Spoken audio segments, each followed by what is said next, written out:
Hey everyone, I know it's been a long time since my last video and a lot of things have changed since then.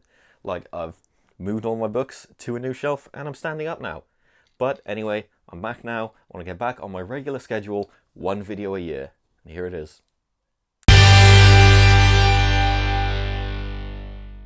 So today I'm going to be talking about Winter's Heart, the ninth book in the Wheel of Time series by Robert Jordan. Now you're probably thinking it would have made more sense to start with book one, but that was a year ago and I didn't think to do it then, so here we are. Now for spoiler's sake, obviously I'm going to be discussing plot details up to and including this book, but nothing after that because I haven't read them yet.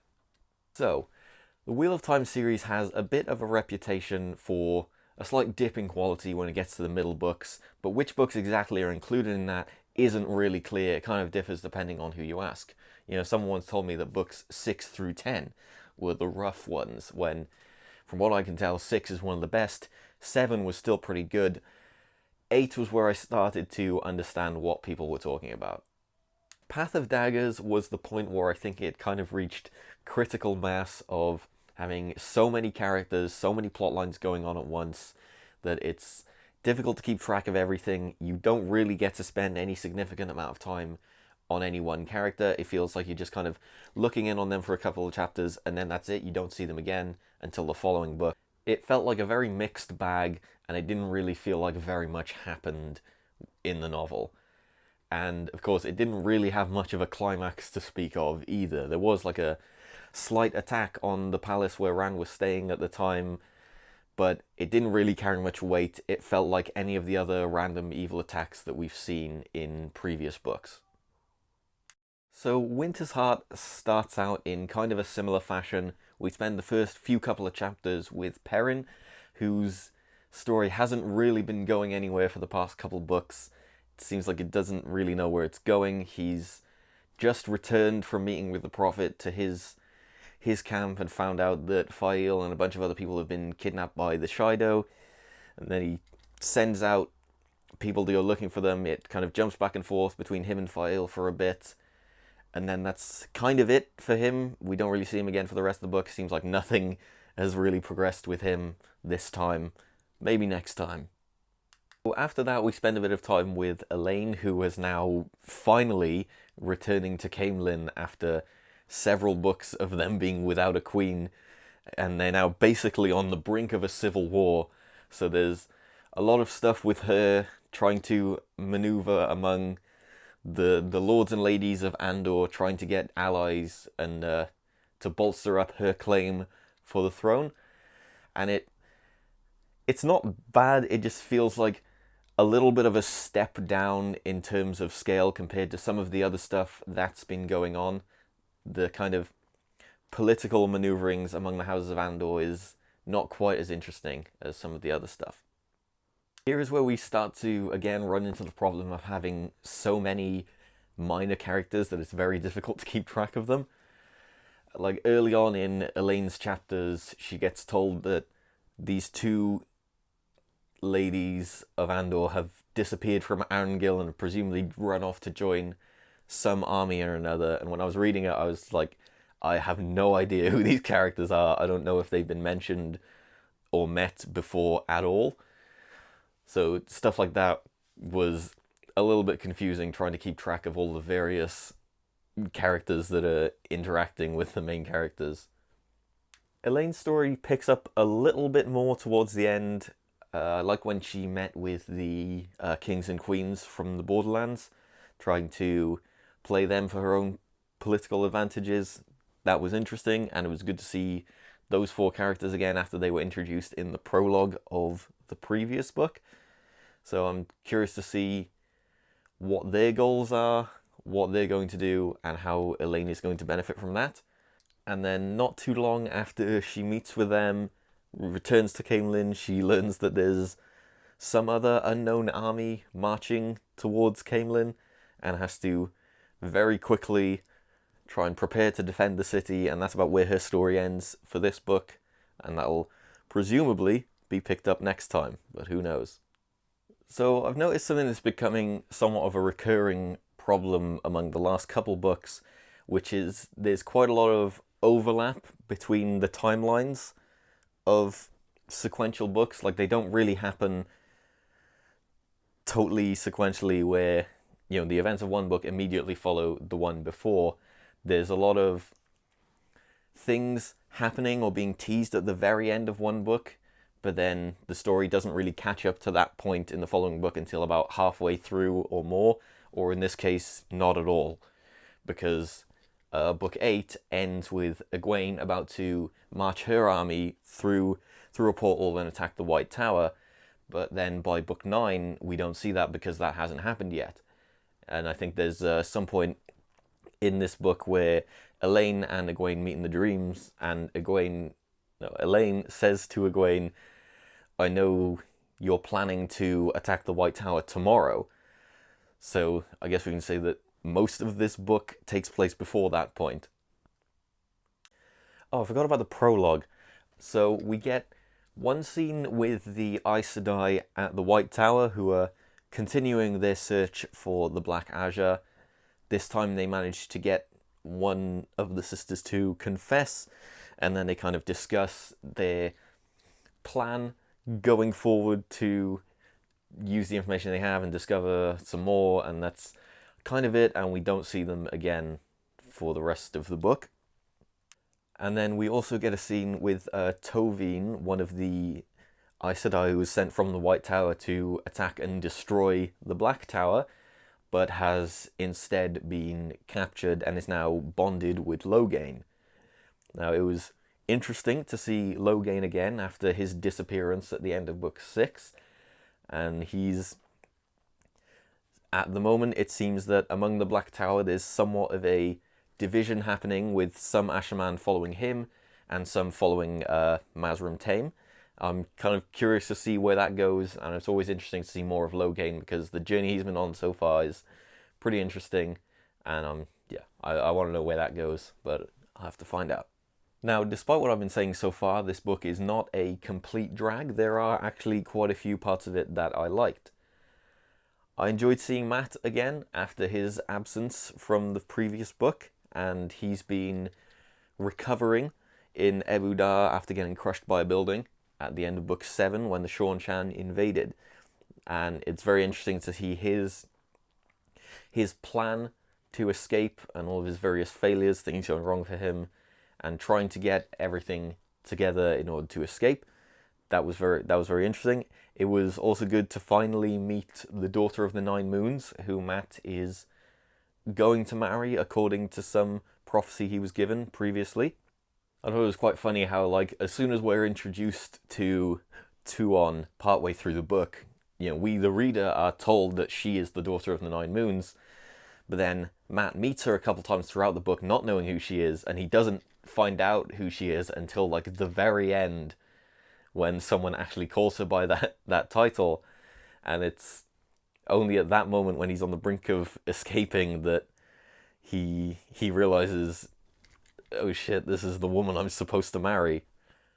We also get to see Bail Domon and the Seanchan woman Egyanin appear again, who we haven't seen since they last helped out Nynaeve, Egwene, and Elaine in Tanchico all the way back in book 4. It's obviously interesting to see them again, to see what they've been up to. They currently appear to be under some kind of investigation, or are under danger of investigation for some kind of conspiracy among the Seanchan, and they also need to leave Ebu Dar in a hurry. Then once it's established that they also want to leave, and that Bail Domon also recognizes Matt and decides to ask for his help to escape, you can see where that's going to go. Like, it's not going to surprise you, but it's still an interesting thing to read, even though you know the general idea of what's going to happen. Obviously, they're going to team up and escape together, but it's still interesting. And of course, the actual escape right at the end of the book was very well done. It was a very, very tense scene. Obviously, Matt trying to get the Aes Sedai out and himself, and trying to not get caught. It's a very effective and tense scene. And finally, we have Rand's plotline in this book, which again I thought was very good. Probably one of the better aspects of this book. So Rand, at the end of the previous book, gets attacked at the palace in Carrion, probably, and decides now is the time to try to remove the taint from Sidon in order to prevent himself and all the other Asherman from going insane. So that's his end goal at the book, but before doing that, he decides he has to go on a little hunt to hunt down the rogue Asherman who attacked him previously and kill them. So Rand ends up in Farmadding on the trail of these Asherman. He manages to quickly, easily kill one of them down an alleyway, but then another one gets away. Then later on, Cadsuane arrives in the city, having followed Rand using Alana's bond. Now, Cadsuane is a bit of a strange one for me. Like, I understand what her goals are. You know, she wants to guide Rand in a similar way to other Aes Sedai have tried, and she wants to make sure that he doesn't end up some kind of emotionless, hard person, because that would just be really bad for everyone. I understand that, but I don't really understand her methodology, how her plan is supposed to work, because her general attitude towards Rand has just been kind of like, be really aggressive towards him and pretend like she doesn't care about him at all, when obviously really she does. She wants him to come to her, which does eventually happen, but the only reason Rand goes to her for help is not because he wants to, but because Min has told him that he needs Cadsuane's help, which is, I mean, if Min hadn't told Rand that, he probably never would have gone to her, so I don't really know what Cadsuane was hoping to achieve with her thing, because really it was Min telling Rand that he needed her help that made him change his mind. And spends a few more days in Farmadding. He's unable to find out where the last Asherman are until he eventually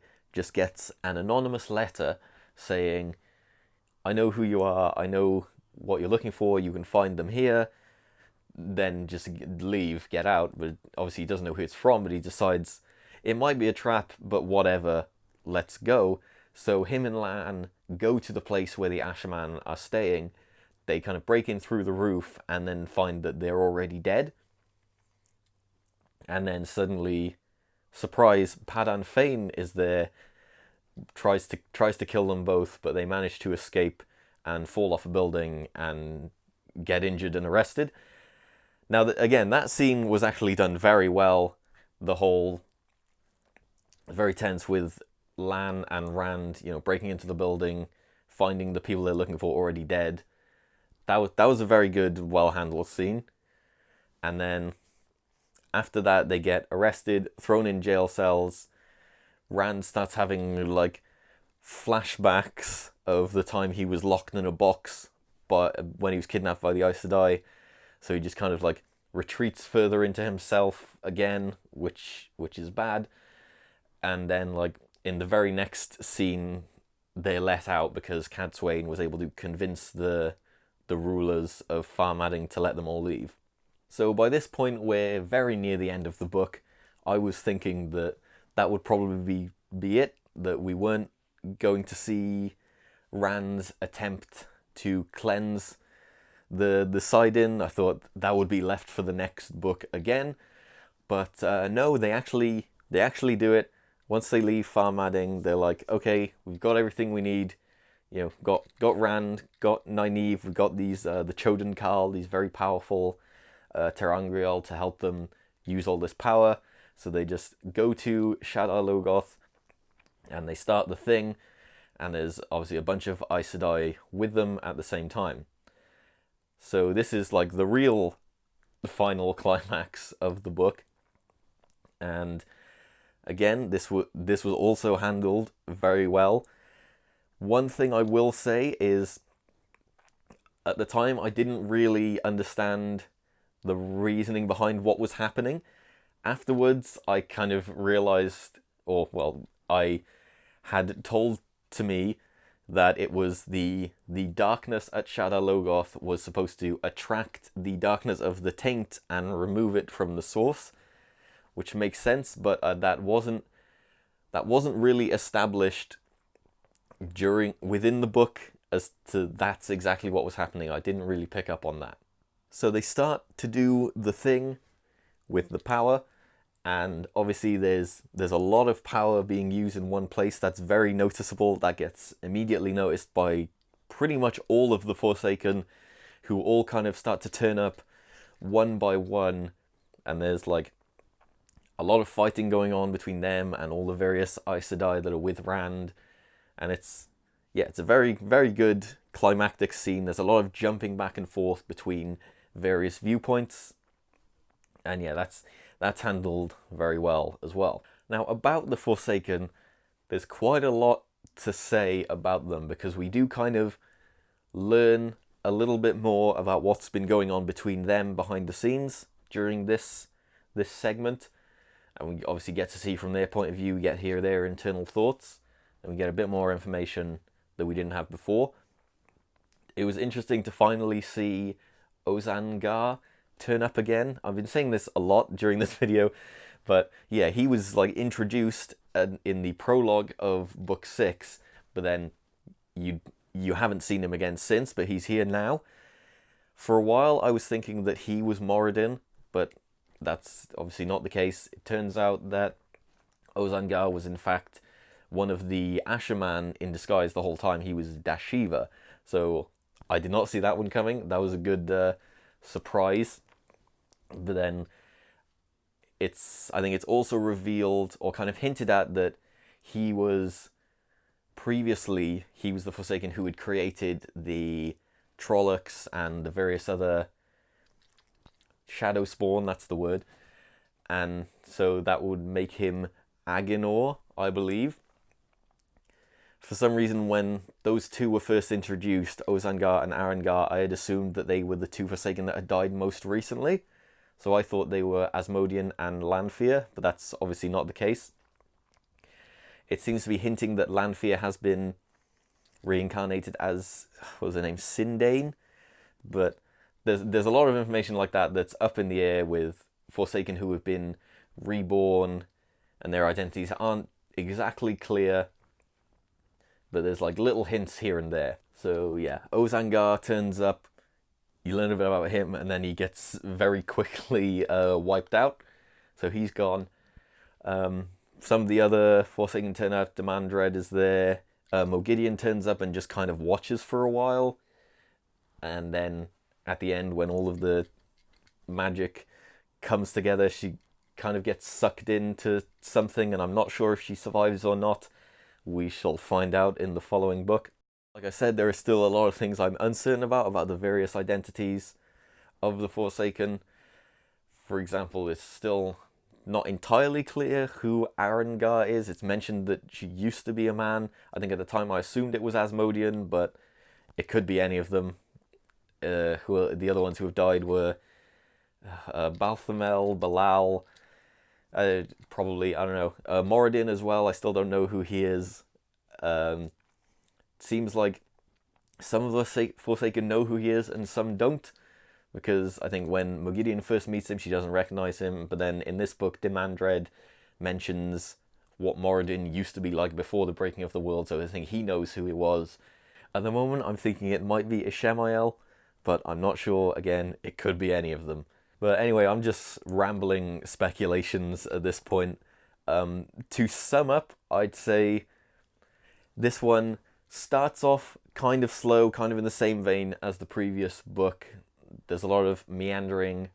There's characters who turn up for a short time, and then you don't see them again. But then I think by the second half, by the time you start to see Matt and Rand again, it starts to get interesting, and then the various climaxes towards the end are all very well done. I think that like lifts it a step above Path of Daggers. Up next, the best one.